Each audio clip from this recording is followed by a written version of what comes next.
L'économie, c'est avec vous, Axel de Tarlet, et non pas de marteler chaque matin. On appelle ça... C'est moi qui martèle. C'est vous.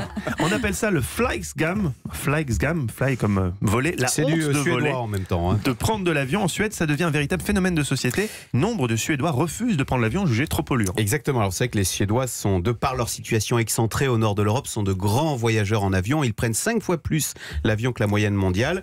Et du coup, les émissions de CO2 dues à l'avion en Suède sont en train de rejoindre les émissions de CO2 dues au parc automobile. Donc, vous voyez, ils commencent à culpabiliser les Suédois.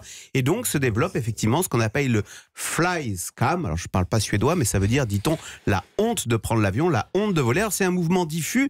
Par exemple, vous avez des internautes suédois qui vont traquer sur Internet des photos de stars qui posent à Bali ou au Cambodge. Et alors, les internautes s'amusent à rajouter, à incruster sur ces photos le bilan carbone de ces stars.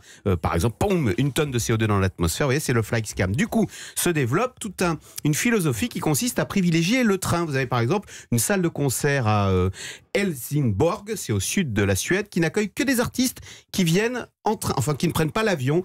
Donc il faut prendre le train qui est 40 fois moins polluant. Mais 40 fois plus long. Qui est plus long, effectivement. Vous avez que du coup, le gouvernement suédois réinstaure des trains de nuit.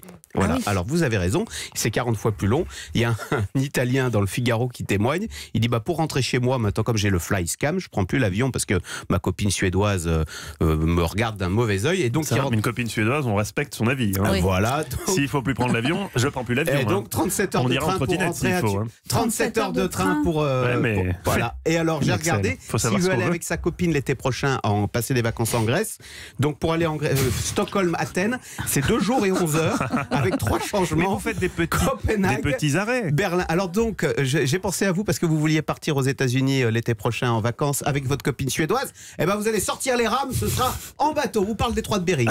Ah bah oui, alors ça sera 0 émission de CO2 dans ce cas-là.